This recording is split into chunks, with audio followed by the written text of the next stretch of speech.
pencils that we're going to use for our Stoat and or Weasel, they are listed on your requirements list. White, black, warm grey 5, warm grey 2 or 3, brown ochre, burnt ochre or terracotta, dark sepia, burnt sienna, sanguine optional, and anything else you think you might want to put in your individual otter, not an otter, Stoat, because you were calling it not. Your individual Stoat or Weasel. They do vary slightly in colour, and so obviously you're going to have slightly different colours coming in. Those are the ones I'm going to use at the moment. I might tweak in a bit of something else as I go along. I might not. The paper I am working on is the white Clairefontaine Paint On. The notes have been done on the beige Clairefontaine Paint On, but I deliberately am doing the demonstration on a different colour. It makes you think. You do not have to work on the same colour as I am. The only thing I have recommended is don't use the pastel matte, because the pastel matte is very, very textured, as you know, and we're not going to see this indenting process on the pastel matte.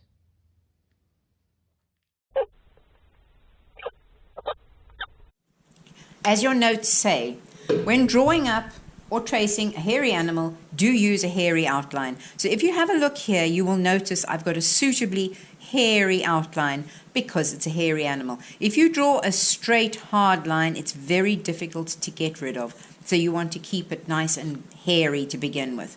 Now I'm going to show you another technique, which is a bit in its trial stages, and it's to do with indenting, which I had asked you earlier on the requirements list to bring some indenting tools or a knitting needle or a crochet hook or something. These are your indenting tools. They're a little metal goodie with a stainless steel little ball on the end. They come in different sizes. You can also get a very thin one. These are Pergamano tools. And it's the same thing. It's stainless steel with a little metal ball, so it will not cut into your paper. Now, what I'm going to do with this is to create extra coat texture, which is quite important when you're doing a wild animal. Otherwise, they look too neat and too coiffured. I have actually already done the face. I'm going to continue on down the neck, showing you what I'm doing, so that you didn't have to watch me do the entire face. It's a bit like watching grass grow, especially as you can't actually see what I'm doing. Right, so what I'm doing here is I'm deliberately doing that rather free, I hesitate to say, crissy-crossy action. Reasonably short strokes, and it is indenting the surface of the paper slightly. If I show you on another piece of paper, just as a by the way, I'm indenting the paper. I have to be careful I don't press too hard. You don't want to actually damage the surface. However, if I then happen to go and apply some pencil, you can already see some coat texture coming through. So I'm hoping that it's going to give me double the coat texture.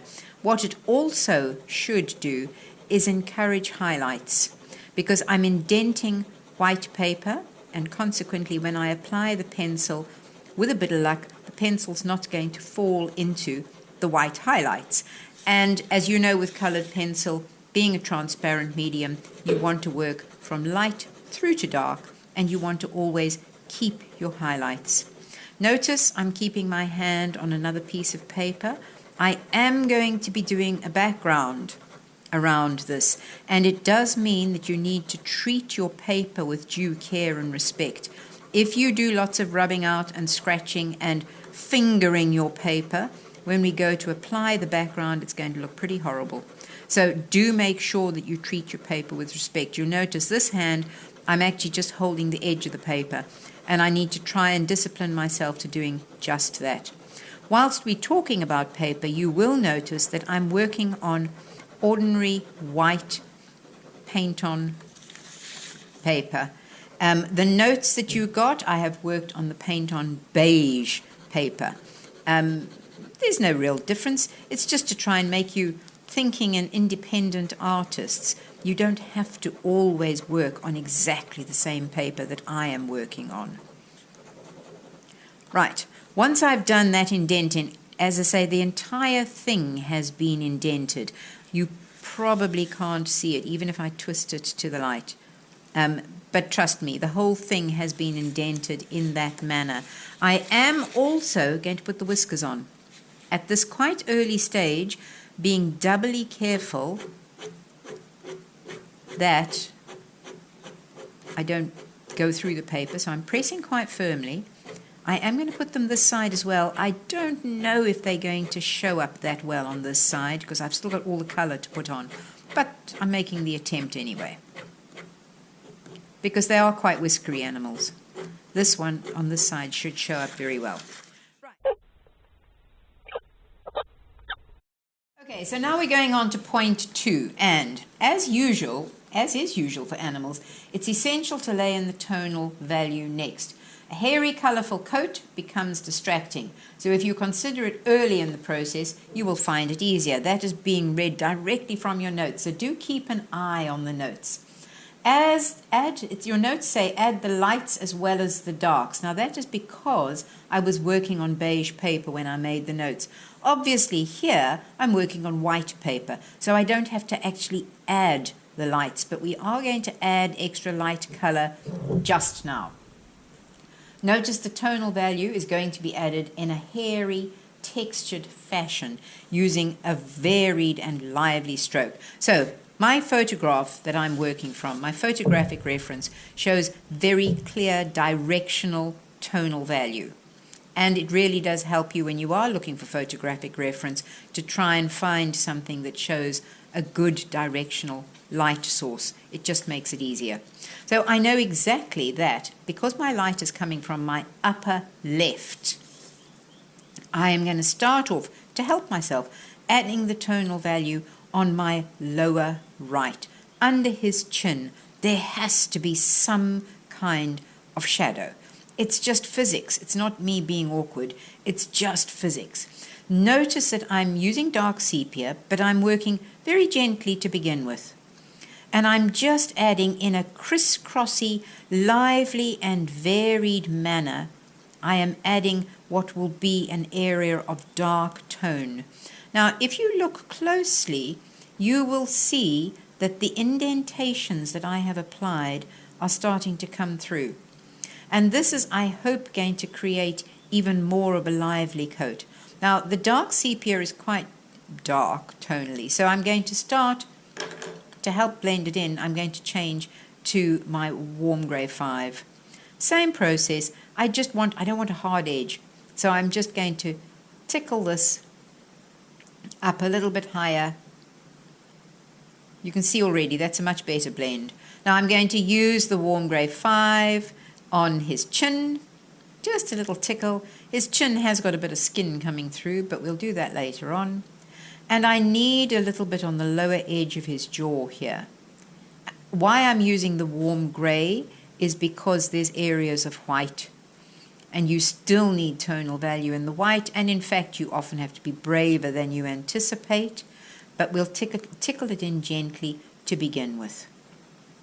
Okay, so now I'm going to go back to my dark sepia and I'm going to consider the rest of the face, and looking carefully at my reference, think, where are the shadow areas? If you just tickle it in gently to begin with, should you have made a mistake, should you need to rub something back, it is easier to do so. So I'm watching carefully, knowing that here we've got a little bit on his brow that I just need to put in, thinking about the shape of the lip. As the lip juts out and then curls underneath, I just need to put a little bit down there. Notice this crissy-crossy, short strokes action. And you can see, particularly here, you can actually see the indentations coming through, which will add to the liveliness. Now, you don't have to indent. If you think it's going to really irritate you, don't bother. It's not urgent by any means. However, it's worth a try. When we do the background around this, it's going to be obvious why we've done it that way. Look here. You can actually see coat texture coming through, and I've hardly touched really much technique for coat texture. So I'm going to continue adding my darks on my shadow side. This is my shadow side according to my reference. Remember, your tonal value is what gives shape and form to your animal or your bird or your flower, whatever it is you're drawing. With animals, as was mentioned in the notes, you really need to be disciplined enough to put the tonal value in early. Otherwise, you will find that you're going to forget about it. He's got an amazingly dense coat, and you're going to forget all about it. Right, that ear is casting a little bit of a shadow, so I'm just going to put a tickle of a shadow in there.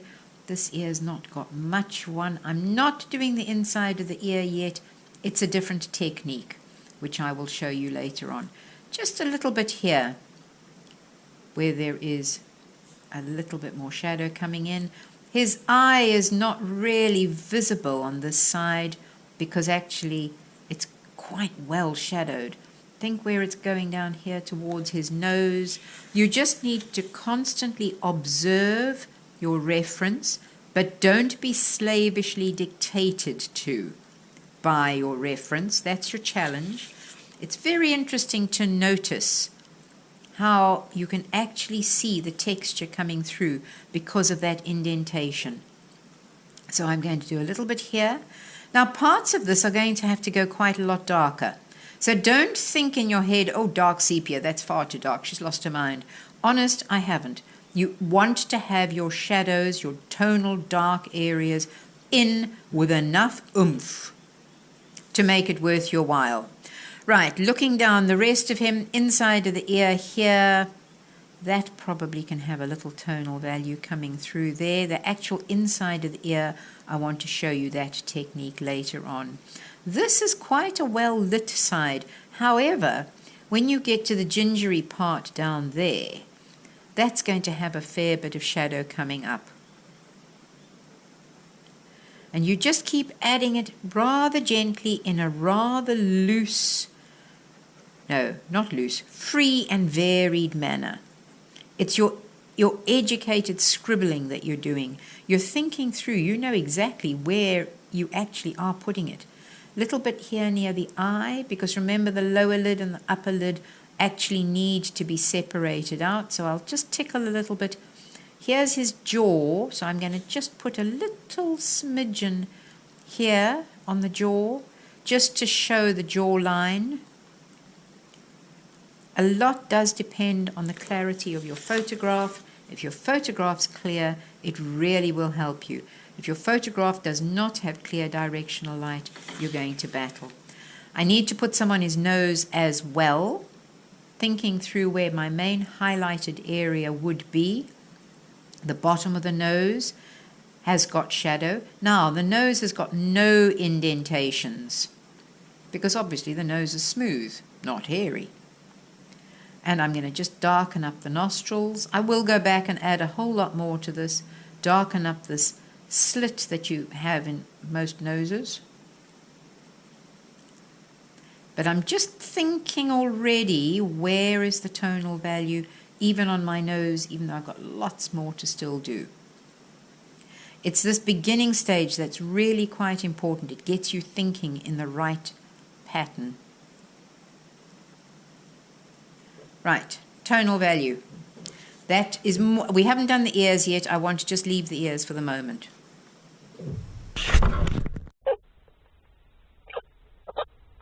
I'm going to show you how I recommend doing the inside of an ear. First of all, we're not going to worry about any of the texture or any of the other stuff that I've put on already. You're going to put a layer of white down. Now, the reason we do this is because you may want to scratch back this hairiness to make it look extra hairy and believable. It's often a good idea to scratch back at the end. So, good layer of white. Notice I'm applying it quite smoothly. I'm keeping the pencil still, and I'm just putting a good layer of white on. It's basically anywhere where you may want to scratch back a hairiness. Right, once you've got your layer of white, if you think you haven't got enough, put another layer on. because when you scratch back with the blade, you don't want to be damaging the paper, so it's far better to actually just, I'm not pressing that hard, but I'm putting a decent layer of white.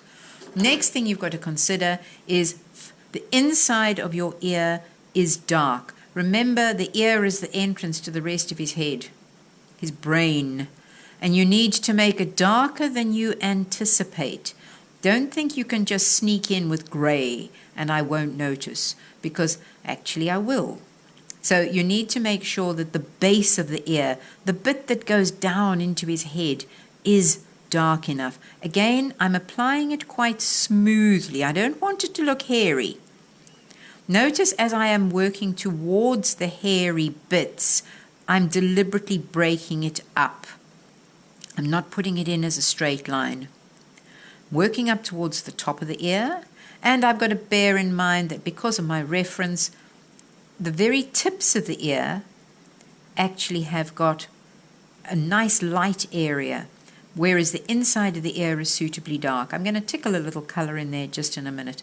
I'm not working too hard just yet. Let's just go around the top of the ear here. Remember, it is preferable, in my opinion, to move your paper around. I'm trying to keep quite still so that Tracy doesn't have to move the camera around. Right, got some dark sepia in there. I'm going to go in now with a little bit of cinnamon. I know this was not on your list, but you've probably all got cinnamon. And I'm using the cinnamon with a bit more oomph, just to make the inside of the ear slightly pinkish. For no other reason, it just looks better. Let me twist it around and get it up to the top here as well. I'm going to go back with a little bit more dark sepia, just to make sure that I've got a nice blend of my tone. That edge of that ear is going to be much lighter in a minute. You see how the pink is looking quite nice. It's not pink sticking in your eye pink. It's just a subtle pinkness inside the ear. Now the base here, I need to put a little bit more oomph in. You thought initially when I laid it in, oh my goodness, that was far too dark, but actually it wasn't. Remember, it's shadowed, this part, and then you blend it upwards. Working at blending this part can be a little bit challenging, but just keep going and you will get it blended. If you felt you needed a burnish, as you know, a burnish helps with the blending. If you felt you needed a burnish, I would suggest that you actually burnished it with a little bit of cinnamon. There you go. You can see how that almost helps the blend. Instead of burnishing it with white, you don't really want to introduce any white bits there.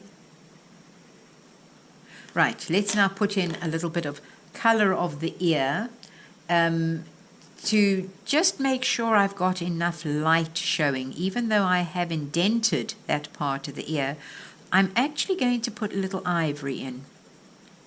First of all, ivory was not on the list, but all of you, I'm quite sure, would have ivory. The requirements list was mainly for those who maybe didn't have the correct colors or needed to buy in. Now I'm going to go in with some of the basic coat color that I will be using on my stoat. And I'm just sharp point, and I'm just going to tickle a little bit of coat color around the edge of the ear. Notice the indentations. It's quite small, these indentations that I made initially. They're going to keep the hairiness of that ear, which I think is quite effective. And so I go round that ear. Nice to see all those indentations. I'll do exactly the same on this part here. And I'm going to put a little bit of cinnamon inside that ear there. Well, inside that extra fold. So many animals have got this extra fold of skin. Cats, dogs. I have a feeling, I'm not sure if it's in a dog as well, but I think it's in a cat. It's known as Henry's pocket. I don't know why. Just an extra bit of useless pub quiz information, in case you're ever in a pub and they're asking you that question.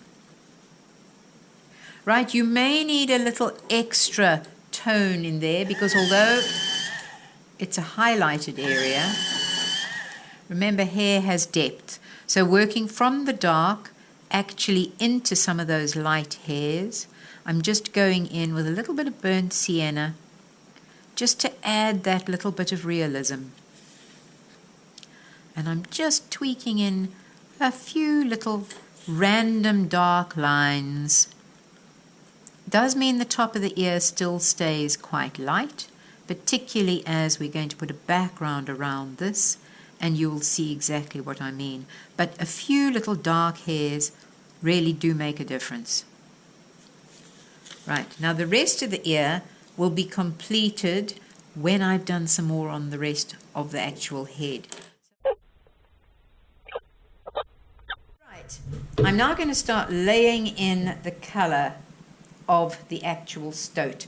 If I was working, as my example was, on beige paper, when you filled in the tonal value, you would have put a bit of light in the light areas. Because I'm not, I'm now working on my white paper, just to give me a little bit of extra light beneath my local color. I'm going in with a bit of ivory in this quite typical loose and lively manner, because remember, I want to keep the coat texture the whole time. That's the whole point.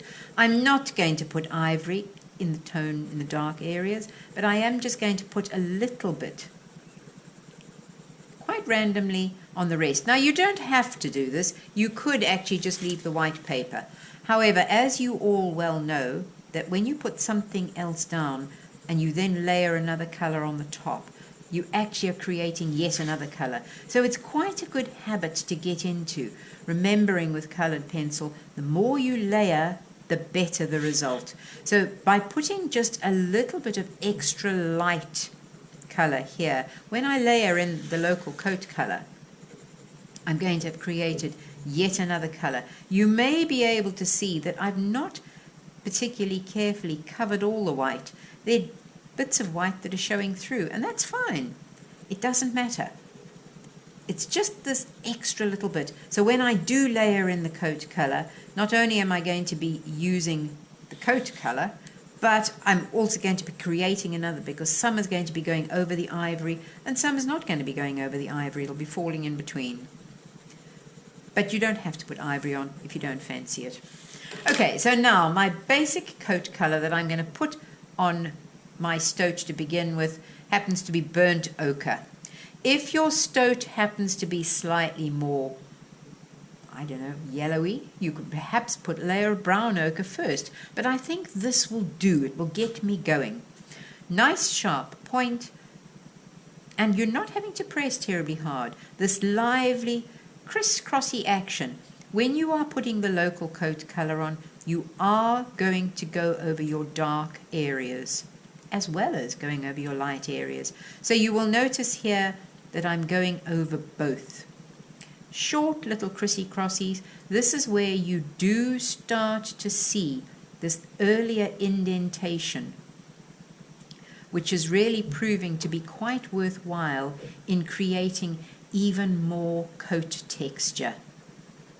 Your biggest challenge when you are doing any kind of particularly non-domesticated animal is that they look too neat. And by adding this extra indentation underneath the coat, and you can see it becoming more and more obvious, you have created yet another dimension to a lively coat texture. The only thing you've had to think about all the way through, which I probably should have mentioned earlier, is think about coat growth direction. I've nagged you often enough about that, so I'm sure all of you have remembered. I hope. So I'm working quite precisely, but I'm still doing that crissy-crossy action. Just to remind you, for those of you who may have forgotten, by crissy-crossy, think of main direction of hair as going that way. You crissy-crossy, crissy-crossy, always. Don't do a complete cross-hatching like that. That's just a little bit too harsh and clumsy. So, but it's short strokes, and it's not pressing terribly hard. It's more about the layering than anything else. So it's just little crissy-crossy, but the point must stay sharp. That is now looking a bit blunt. That's not looking much better. That sharpness is a bit ill, but it is reasonably sharp.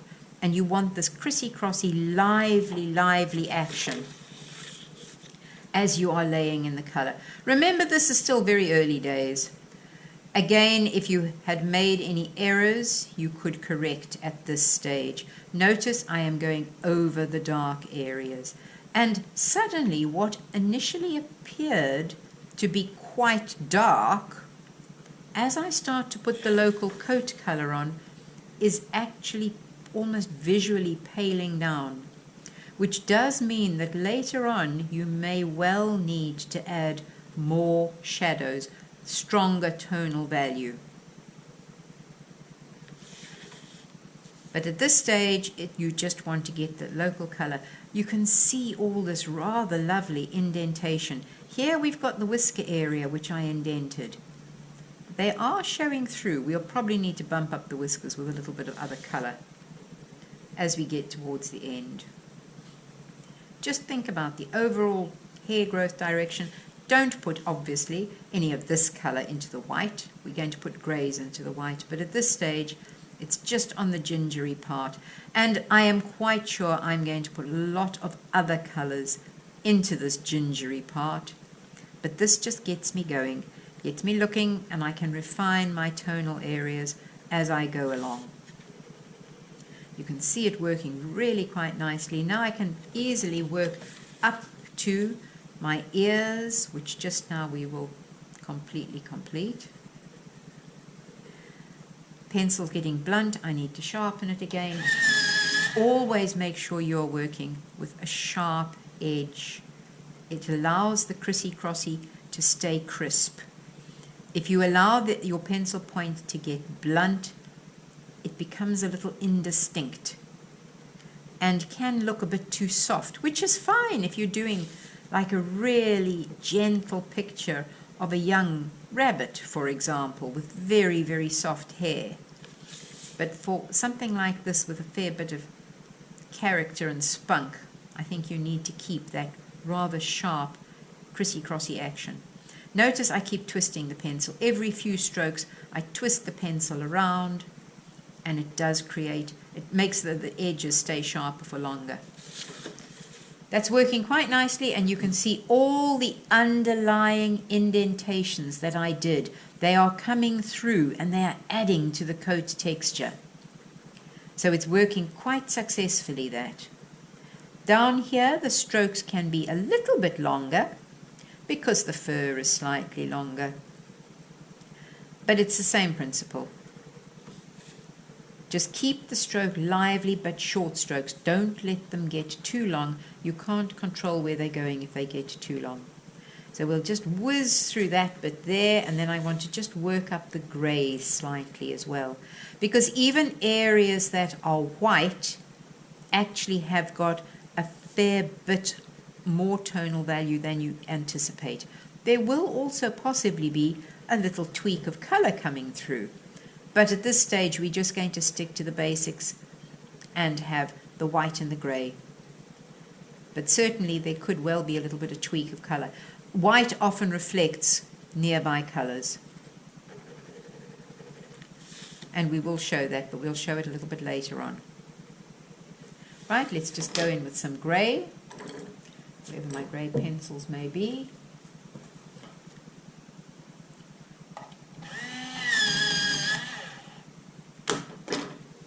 Right, under the chin, do you notice now that we've got some colour on the face, actually that dark patch that I put in, it really looks quite feeble. We can go much darker there. But initially what I'm going to do is simply using my warm grey 3, or you may prefer to use warm grey 2, I'm just doing this gentle crissy-crossy so that I'm creating texture. Areas even up here that are very highlighted white still need a little bit of coat texture coming through, because all these browns are going to have to be bumped up a whole lot more. And I'm just really doing the basics, so it's still quite early days. That needs to be a lot darker. I can see it already. So I'm going straight back in with my dark sepia, and I'm just going to put another layer. I'm not pressing particularly hard, but I don't want to lose my jaw. I don't want to lose underneath the jaw. So I'm just going to put a little bit more. Same technique, crissy, crossy, crissy, crossy, crissy, crossy, just bumping it up that bit more. Right, that's looking better. I'll go in with my warm grey 5 just to help blend it in somewhat. All this is about looking at your reference to a degree, but then as a thinking artist, you actually need to look more at what is in front of you. Because after all, no one's going to have your reference in front of them. They're going to be looking only at your artwork. Right, a little more dark underneath the chin. And this is where you could tweak in a tiny little bit of cinnamon. He's got a slightly pink tinge to his chin. So we'll just pop in a little bit of cinnamon. A little extra grey on the top. Most of that is quite shadowed, and we will bump up the shadows even further. But at this stage, it will do. You always want to start quite gently to begin with, because it does mean that if you have made any mistakes, you can go back and correct them. It's easy enough to erase. Once you start to press hard, as in the ears and that kind of thing, then it's not so easy to erase. But this part here, you can erase quite well. Up to you entirely when you do the eyes, but I think we'll put the eyes in now.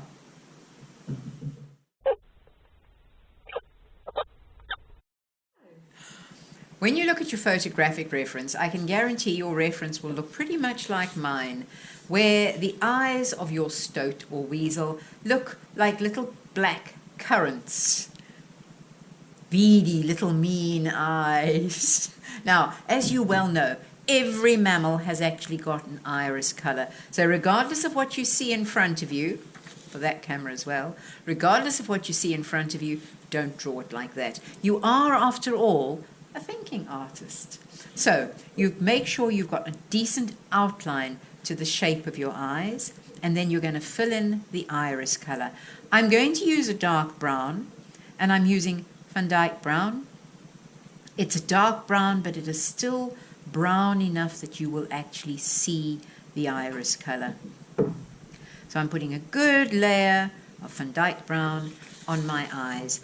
They will be dark, but they're not going to just be black. You can't have black holes in the middle of your picture. It will just look peculiar.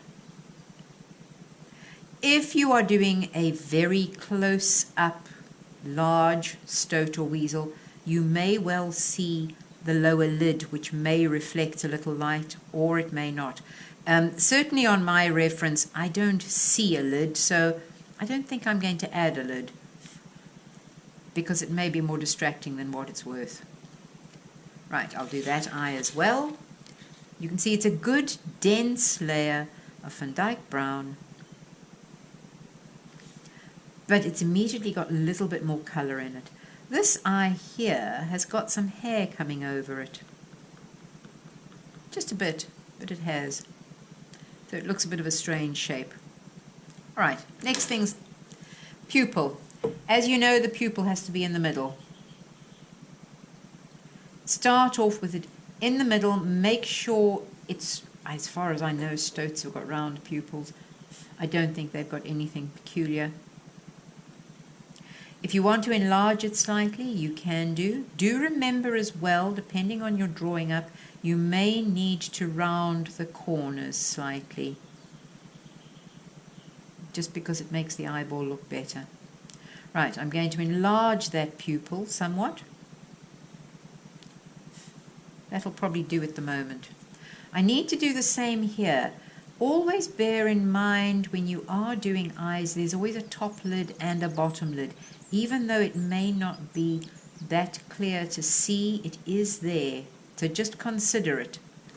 So now that I've got, hang on, no pupil in that one.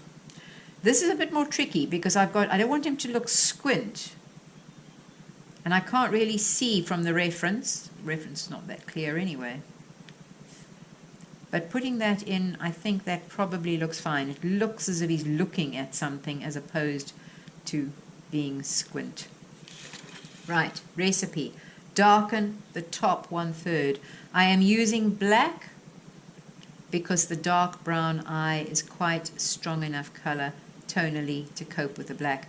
Darken horizontally.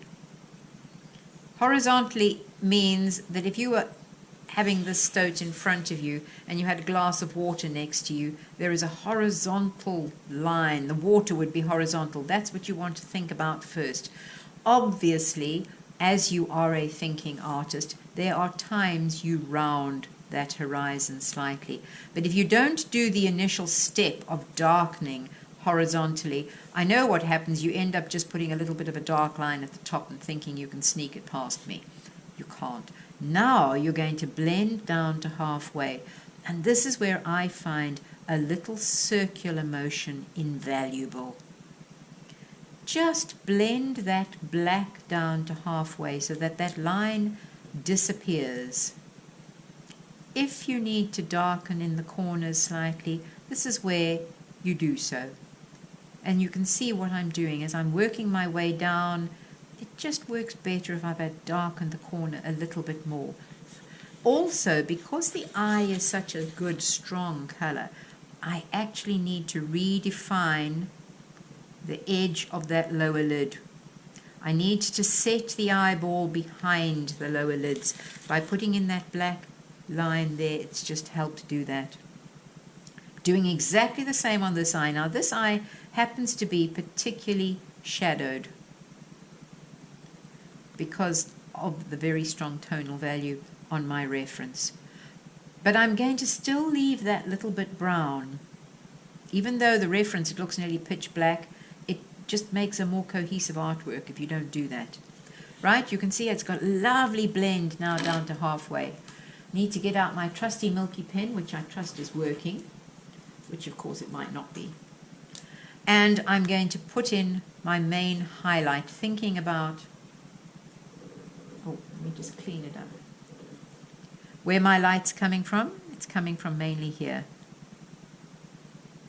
So I'm going to put in a nice dot. If I want to make it a little bit longer and more interesting, I can do.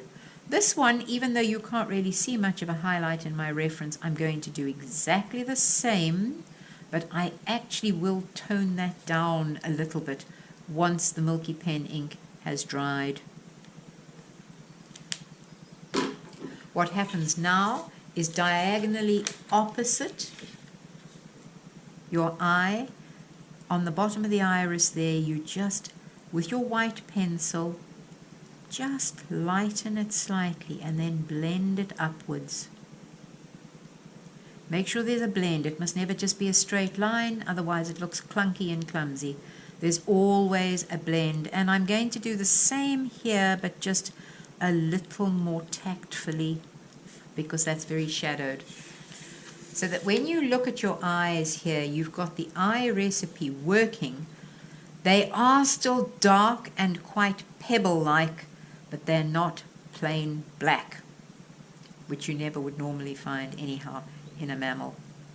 What it does when you get your eyes in, it gives you a darkest dark to compare the rest of your weasel or your stoat to. So you can see how much more I need to actually bump up the tonal areas that I laid in initially, and initially they looked too dark. Now you can see that actually I need to bump them up a whole lot more.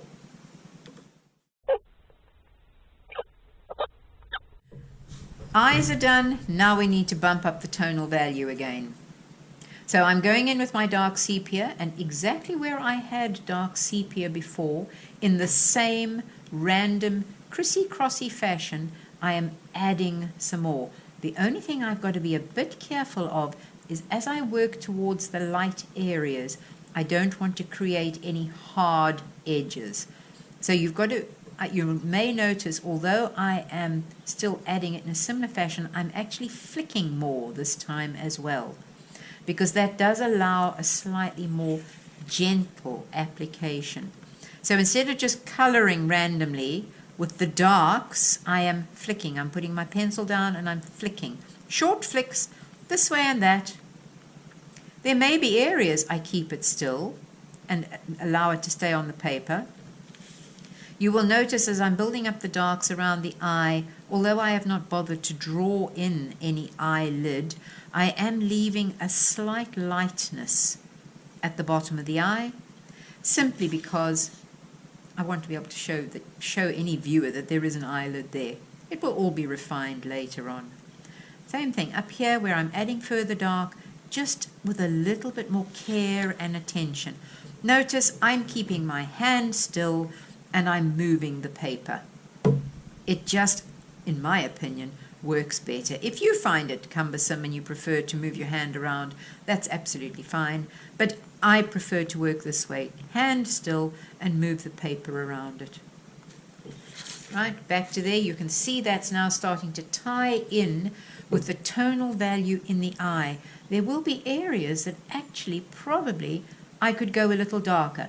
But like we've mentioned before, rather go in with an extra layer than go in too dark and now suddenly have to start rubbing things out. You don't really at this stage want to have to start rubbing things out, because you've got lots of layers in, and if you were to rub out, while not impossible, it just makes it a little bit more clumsy to have to correct it. So I would rather go and tickle repeatedly, rather as I'm doing here, than going in too hard too soon. Going down this side, I know this is my main shadowed side, because I looked at all my reference material. I decided on my light source direction from word go, so I know that this is my shadowed side. A little bit of extra shadow there. We have a slightly noisy aeroplane going overhead. Bottom of the lip needs a little more shadow as well. This stage, actually, this layering stage takes as long as it takes. It takes quite a long time. If you look at the notes, to progress on, it says, takes dedicated layering, keeping with the lively stroke and adding extra colors as and when needed. You will need to add extra tonal value, which is exactly what I'm doing here, as the added coat colors will have lessened the effect. Do constantly check this important fact. The white areas will only look white enough if the tonal areas are dark enough. It's quite a challenging leap of faith, that. So we want to keep going with this. As I start to get to the areas of tonal value on the lighter side of the face, instead of using only the dark sepia, I am probably going to go in with a little bit of Van Dyke brown. Because although it is dark, remember we used it in the eye, it's not quite as dark as the dark sepia. And it just adds a bit of variety. Just because you've used dark sepia in one place doesn't mean you're going to use it in dark sepia in every place. So we're just going to add a little bit of extra variety. We're going to go in with lots of other colors as we go along. A little bit of untidy, educated scribbling, and a combination of flicking. Because the flicking means that you don't develop any particularly hard edges. You don't want to develop any hard edges. They're difficult to get rid of. It's all this that starts to pull the whole thing together. A little bit more there, and a lot of that's going to have extra color over it as well. Remember, although colored pencil is transparent, the coverage it can create is quite intense. The actual color coverage, it is quite intense. Here I'm just adding a little extra dark where the top lid and the bottom lid join. It's not very clear on the reference, and not knowing a huge amount of about Stoats and Weasels, there's no clear cheekbone, but I would assume that this here would be a little bit of a cheekbone, because it's generally what most mammals have. From the eye, it's very like you. Trace your finger around the edge corner of your eye and down, you'll find your cheekbone. Right, now I'm going to add a bit more color, because now starting to need some color. The muzzle part is, it seems duller in color than some of the other areas. So we'll go back to our trusty brown ochre. Same thing. Here, because I can put it on with a little bit more oomph, I'm going over the dark again. I have reverted back immediately to my untidy colouring. I don't have to be as cautious. I had to be cautious with the darks. You need the darks, but they have to be applied in a measured fashion. It's no good going completely bananas with the darks, because then you will find that it will turn out to be too dark. Bear in mind the whole time as you are doing this untidy colouring, don't lose your lights. But you shouldn't, because if you've indented everything, look at these lovely little bits of light hair that are coming through regardless.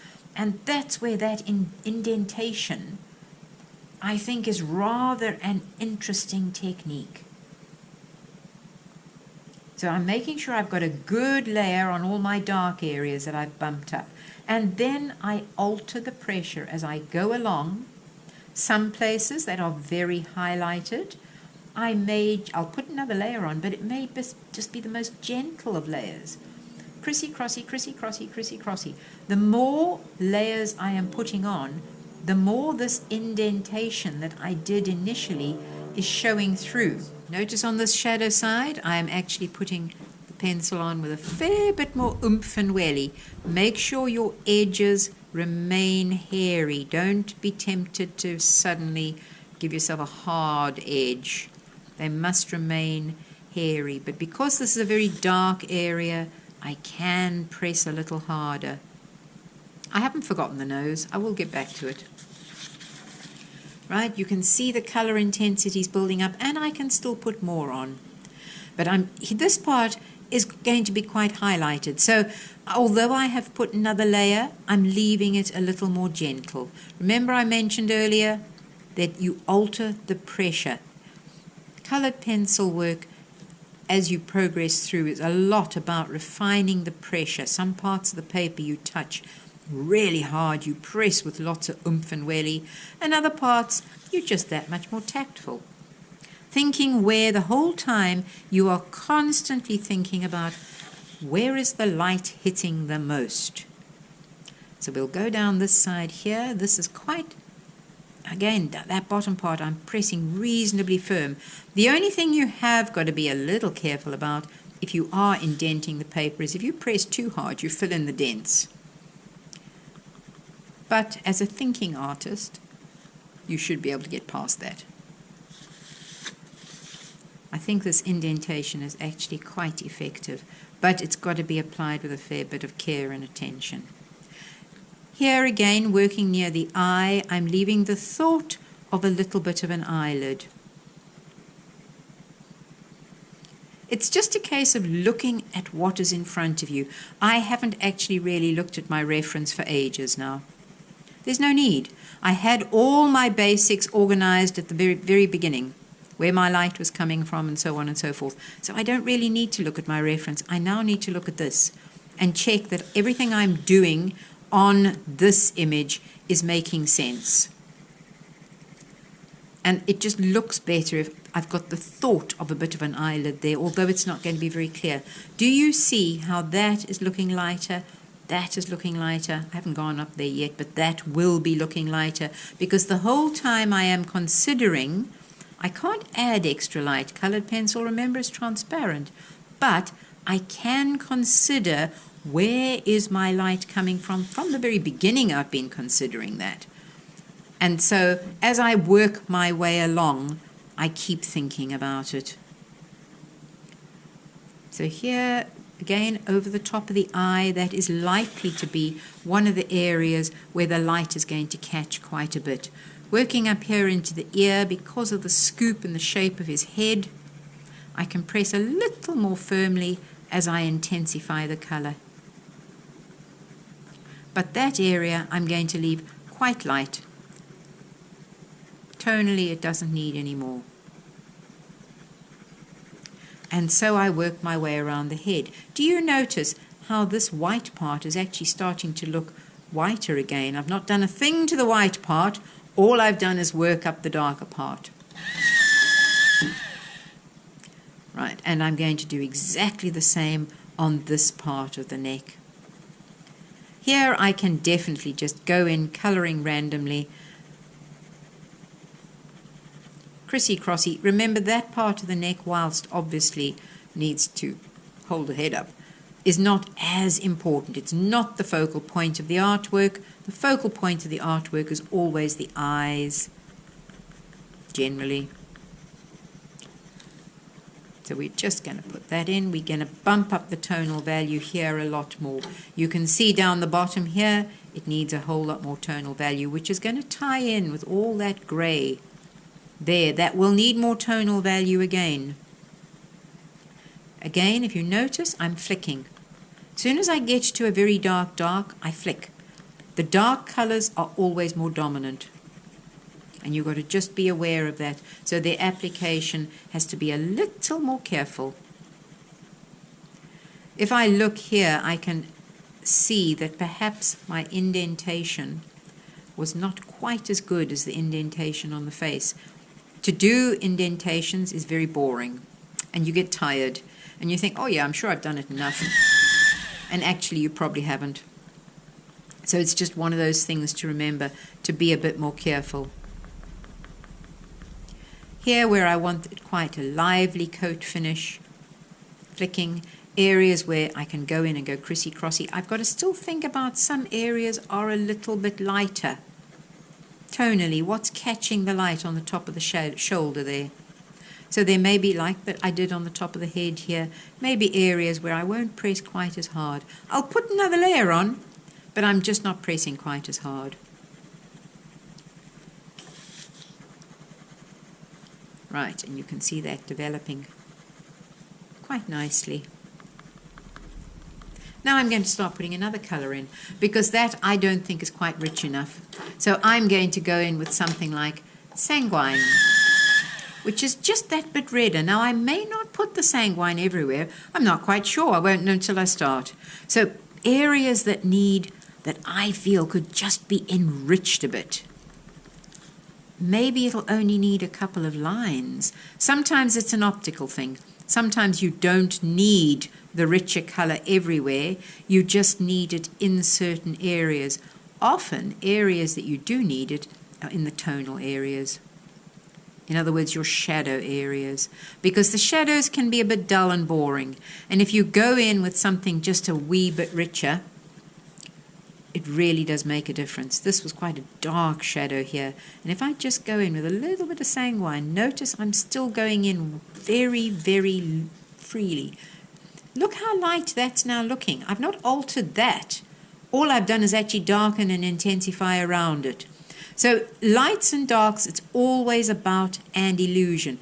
I actually think maybe I could just throw a few sanguine lines through there, because I don't want it to look like a white patch.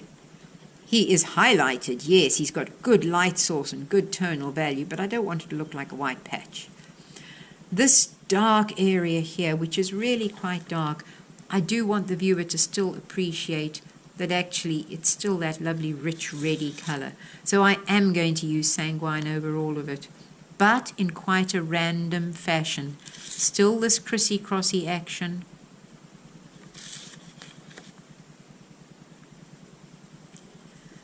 But it certainly makes a difference to the actual colour on this side of the face. If you are going to include a colour that's as red as sanguine, it's quite a strong colour. Although you may be including it predominantly in the darker areas, do run a little bit of it through elsewhere. You don't want your stoat or your weasel to look like a sort of a disjointed patchwork of colours. So here that's looking quite yellowy because of the white underneath. So I'm just going to run a little bit of it through, even over this side here. Notice how much richer now the colour is becoming. And you could add anything. If you wanted a slightly yellower or browner stoat or weasel, up to you entirely. You could do a whole lot more with Van Dyke Brown. You could work in it with Caput Mortem Violet. Would be a lovely colour to tickle perhaps into some of the shadow areas. My ears are looking a little too yellow. So I'm just going to again run a few random lines of sanguine through the ear part as well. you can just see the difference between that and that. Just a few lines. It doesn't need much. It's this optical thing. People then look at it and it makes sense to them. This ear as well, just a few lines at the top. Let's do a little bit more on the coat down here. I will have to work a little more carefully on this coat part as I work into the white. But at this stage, we'll just get a little bit of colour on. Quite random down here because it's a bigger expanse with not much structure, so you don't want to introduce anything that becomes too even, which is easily done. Starting to take shape. I now need to start refining my darks a bit more. So I'm going to go in, I will just use the dark grey, but I'm putting a little more pressure. I may need to use dark sepia, I'm not saying I won't, but just to define this jawline here. This way and that, flicking.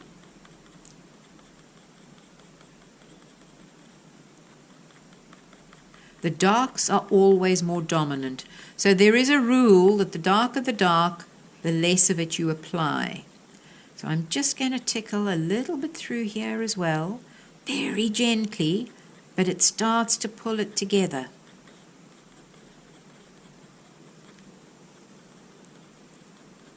Just a little bit here and there. As I start to build it up, I can see I need to be darker. So if I go in with my dark sepia, again, I probably only need a few random lines. It needs to be the same tone all the way down, whether it happens to be on white or whether it happens to be on brown. You can see how random the lines are, but it just slowly and tactfully darkens that area quite successfully. I probably could just tweak a little dark in there as well. Now we are going to do the nose. And I would assume, not knowing any different and seeing as I'm not a stoat expert, the nose would be very, very similar to that of a dog. I'm going with it anyway. It looks a bit squiff, this nose. So the nostrils are going to be quite dark because they're holes. So the nose recipe is pretty formulaic. Like all the recipes are, it is pretty formulaic, but it generally works. So I've just bumped up exactly what I had down before, and I've just made it all a little bit stronger. They've got the split up the nose. I'm now going, that was with black. Now I'm going in with dark sepia, and I'm just going to blend that tonal area, particularly at the bottom. This side of the nose is quite dark. So I'm going to just add a little more dark sepia there as well. Now there's distinct, according to my reference, pink in the nose. So this is where cinnamon is going to come in, and we'll put another layer of cinnamon on. However, what you have got to remember is where is your main highlight. I'm going to actually draw my main highlight in so that I don't forget it. And I'm going to put cinnamon around the rest. I would almost, as I did in the inside of the ears, I would almost use the cinnamon to add a little bit of a burnish if I felt I needed to. You can see how careful you need to be if you're indenting. Notice here I've suddenly got hair in my nose. Well, in that of the stoat. So I'm going to use the cinnamon, I'm almost using it as a burnish. The nose is too small, I don't need to include any white as a burnish. So I'm going to just put a little bit more oomph and welly. Here, that white highlight now is looking really, really quite white. I've not done much to it. I'm just, however, going to tickle the edges so it's a little bit softer. I'll go in with a bit of white over the top, just to help blend that all together. All that looks reasonable apart from this dark line here, which I'm now just going to actually take into the rest of the face a bit more because this happens to be a very shadowed side. Little extra dark underneath.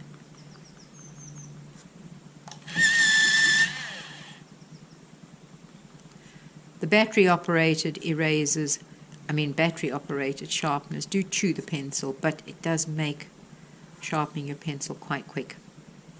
I usually, when I've got a nose, I use black or a very dark color, and I work from the nose just out into the coat slightly. It's a little bit slow, but I find it seems to sort of make it believable that the nose belongs to the rest. Just a few little flicks of... That's quite a dark side. I won't worry unduly about that. I think possibly the nostrils could be a little bigger. That looks slightly better.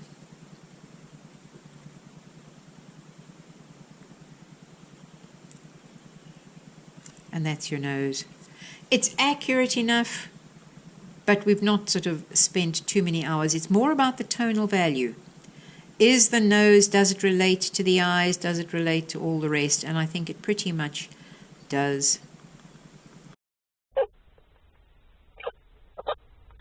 What I'm doing now is I'm just refining areas. Remember, number 4 said it took a long time. It's dedicated layering. To constantly refine, tweak, complete. You'll notice now that I'm just adding a little extra dark underneath the eyelid. Now that obviously makes the eyelid look too white. And considering this is my shadowed side, I don't want that. So I'm just going in with a bit of grey and I'm just toning that down. It just gives the thought of a little bit of an eyelid there, but certainly in my reference the eyelids don't seem to be much of a feature. So it's just the thought of it. Now I need to do exactly the same on that eye. That being my highlighted eye, it's that much more obvious. I will probably, no, I think I'll work with the grey. Just define the bottom of it slightly. So I'm working with my dark grey. My grey number 5, warm grey, because everything else is warm. And I'm just defining it slightly. Tickle a little bit of grey. Grey is a very useful colour when it's tickled into the rest of the hair. It doesn't look artificial, it just seems to work. And then I will go in with my warm grey 3 or 2, and again just soften that down. So the eyelid is sort of there, but it's not in your face there.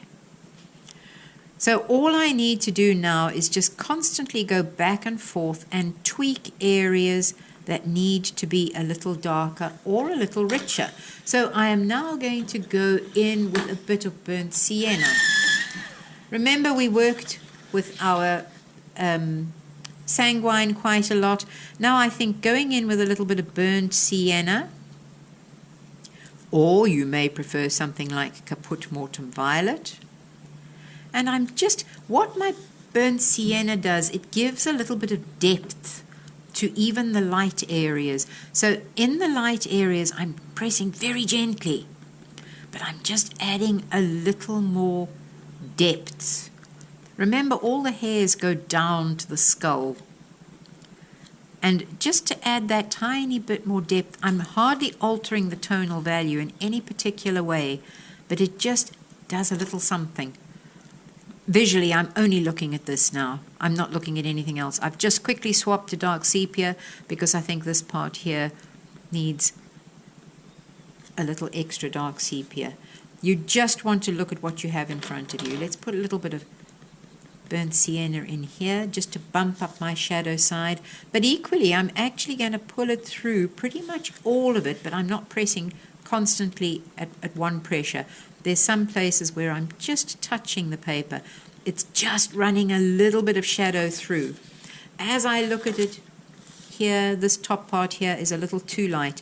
So if I just run a random selection of slightly tonally darker burnt sienna through it, it should just darken it enough and yet not too much, because it's a light area. I must keep my lights. And I'm just pulling a few random lines up here. It really just adds another dimension to the artwork. It adds a realism. Now, I need to make sure that my gingery part and my white part have got a kind of a distinction. So I'm going to go in, I'll go back with my burnt sienna, but I'm going back with my local coat color. Well, if the sharpener would work. Nice sharp point, and I'm just flicking on the edges. Because at the moment it's a bit wishy-washy. I can't quite see where the one starts and the other ends. And I'm just strengthening up a few lines. Again, it's sort of the randomness. There I need to go in with a little bit of burnt sienna as well, just so that the distinction between the coat, the white part of the coat, and the color is quite clear. You will notice if you are going to indent, there is an example of I didn't indent mistakenly, and you can actually see it. It kind of yells at you. I don't think it'll worry anybody else, but it does kind of yell at you. So if you are going to use this indenting technique, you need to really slow yourself down, and at the very beginning, make sure your indenting is good. And it's careful, and if you look at it against a light, you can sometimes see where you've indented. And you need to work at that quite a lot. Now I need to do some more on the neck, because the neck's looking a bit feeble. So I need to work back into my white a little bit. I don't want to go too far. I want to leave my white looking quite white, but I need to just work back in a little bit more precisely, little bit more pressure, just so that it looks a bit more believable. Remember, you can't really pull the white over the color to any great extent. So doing it this way just makes it better. I'll go in with a bit of sanguine because I want to bump that up a bit. Same sort of thing. The sanguine, do bear in mind, when it hits the white, can become quite pinkish, for want of a better word. It's quite a dominant color, so just be aware. And then this section definitely needs some burnt sienna pulled through it as well. Oops. Especially here, although that is highlighted, just a few strokes of the burnt sienna just give depth to the coat. The whole point of doing this and creating this kind of effect is to try and emulate, as close as the human hand can emulate, depth to the coat, interest, movement. Nothing too neat and coiffured. It must not look as if it's come out of a salon, which unfortunately is very, very easy to do. I still have a problem with a lot of my animals looking far too neat. But one can only try to achieve the best you can. Right, that's coming on quite nicely. Remember, this part is not the focal point, so I don't need to worry too much about it, but it must still be believable.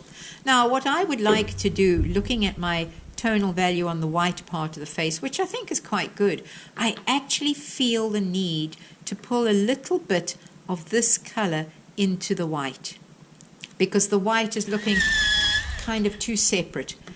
So just very gently, short strokes, randomly, I am just using a little bit of my base color that I put down all over the rest of my stoat, and I'm just tickling a little bit into the coat. To be fair, your average stoat living in the hedgerows is probably not going to look anywhere near as pristine as this. So just by pulling that tiny little bit of color through, it still looks white to all intents and purposes, but it just looks slightly more realistic. Notice my strokes are quite widespread, but it's just looking, I think that may be a little bit harsh, but I think we can live with that. It just looks a bit better having pulled a little bit of that through. Now we need to do the inside of the ears. So this is where you need to get your trusty scalpel blade. Hopefully this is sharp enough. I try not to bring a very sharp one with me. Remember, I put a good layer of white. It's a bit blunt. But I should just be able to pull enough out. I will tone that down a bit, but it just adds to the hairiness. Because remember, with colored pencil, it's a transparent medium. And you cannot get it to go over the top of a dark to any great extent. I could have done a whole lot more indenting, which I have got some indenting.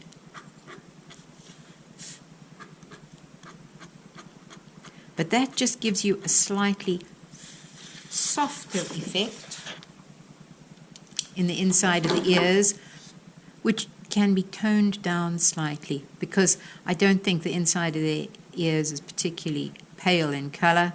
Might be, but it just tones down. It just gives a slightly more realistic look to the inside of the ears. This can be toned down with a fair bit of oomph, and I may even work back into that slightly with dark sepia, particularly on this side, because remember, this is my shadow side. Here as well, I would probably just run a little bit more dark sepia through it. And then you get a reasonably good hairy inside to an ear, a believably hairy inside to the ear. I would say our stoat is getting pretty close to being completed, and we're going to actually add a background around this stoat.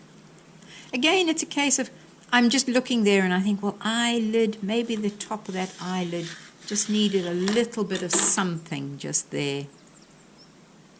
It just seems to look a bit better now that I've added a little bit of something. This eyelid on this side I think could be slightly darker, because it is my very shadowed side, so I think it could be just slightly darker. I might even bump up a couple of darks just there a little bit, especially where the two lids join, the upper lid and the lower lid. Yep, I think that will do. We're going to do a background. Right, so now we're going to put a background on. And it's a very, very simple rubbed background, and we're going to put it on mainly because of this indenting technique. So you may have a handy gadget like this, or you may have a trusty tea strainer. My tea strainer has been so well used, it's got lots of holes, so now I've got a gadget. When you are putting on rubbings like this, shavings, whatever you'd like to call it, gratings, please be generous. Don't be too schnoop. You need to make sure you've got enough on the paper, because if you don't have enough, it's really not going to work particularly well.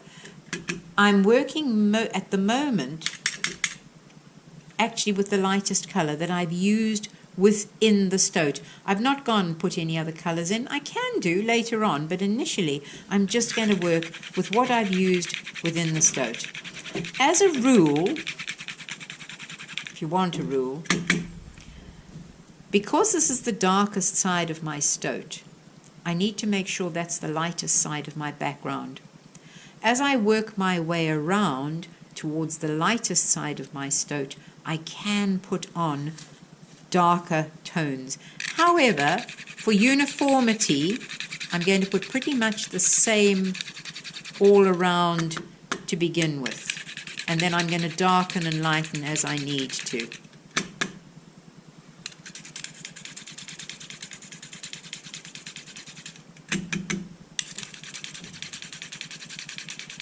This is where it becomes quite obvious if you have not treated your paper with care and respect. As I'm bashing it down, I'm probably denting my paper as well.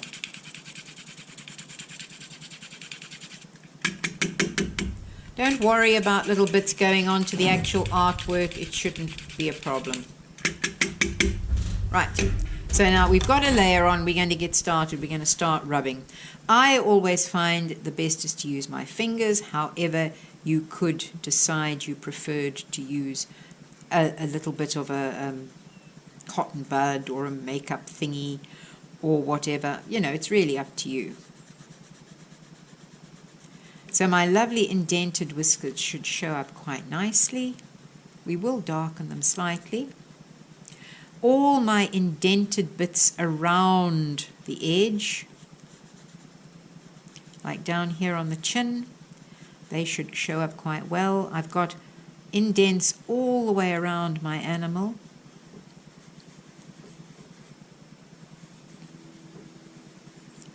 Which should show up quite nicely.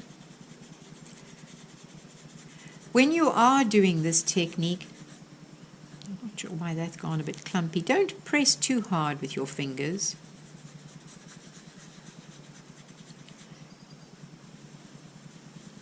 And it is always a good idea to make sure your fingers are clean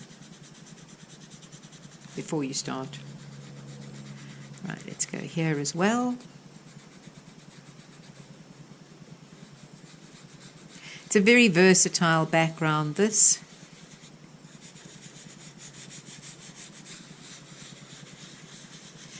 And if you've got enough layers on your actual stoat, all this dust won't be a problem, because we'll just empty it off in a minute.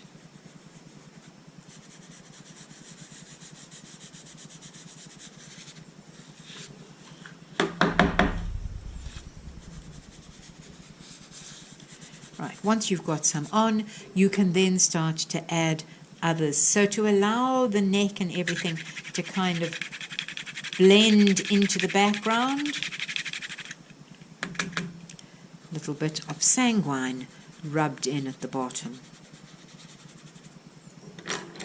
This part, which is quite dark,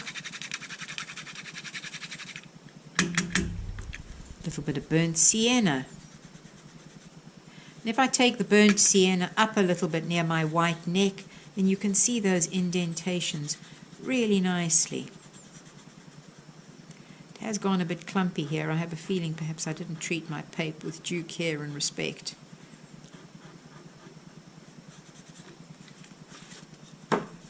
Right, let's add some darks up this end, because remember, this is my lightest part of my artwork. So actually, in theory, I can add a lot of darks. And it should. I might even go in with a little dark sepia.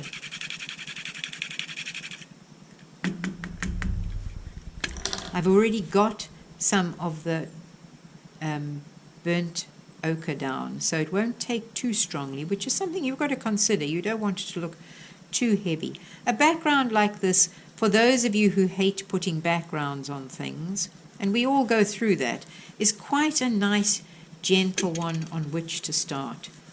Do you see? I've made the mistake that I often tell people not to. You see those marks? That was me banging this. Your paper, if you are going to put a background like this on, your paper has to be treated with a fair bit of care and respect. It's very, very easy to damage the surface of the paper, and because of that, leave marks. It's not the end of the world, but you don't really want them. As you are doing these rubbings, you may find at times it can go a little bit clumpy. It's just one of those things. I could just add a tiny little bit of extra dark near that ear, because that also is quite a highlighted ear. Remember, the light was coming from the left. The top of the head could have a little extra dark. The darker your darks in the background, the more the lights are inclined to show up.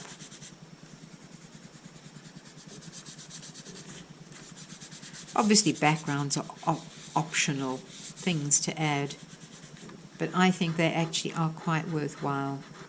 It seems to complete an artwork, and this particular example actually shows you that the indenting of the whiskers can be done quite successfully. If you know you are going to do a lot of indenting, it's worth your while experimenting with paper. Although this is just the Clairefontaine paint-on, which is perfectly adequate. If you were doing a serious artwork, a Bristol board, the Winsor & Newton Bristol board's a very good one, that often indents better. Also, when you are indenting your paper, do work on a slightly softer surface. If you work on a very hard board, the paper doesn't indent as well. You want a slightly softer surface. Now, having done that, as I expected, these whiskers on this side are not quite as obvious. And the fact that that is a shadow side means that what I'm going to do is just go and put in with the dark sepia, even though I've got some white whiskers showing, I'm just going to run a few darks on that side and here in particular, because the white whiskers just didn't show up quite as well as I want. But having some of the white whiskers in is good. If nothing else, it gives the illusion of highlight on the end of every whisker. Remember I said I was going to tone that highlight down in that eye because it's so shadowed. Now my white milky pen should be pretty much dry, very gently, otherwise it'll scratch off. Little bit of grey over the top, and it just, but very gently, it just tones it down slightly so that it's not as bright as that. And there we have a stoat. Complete.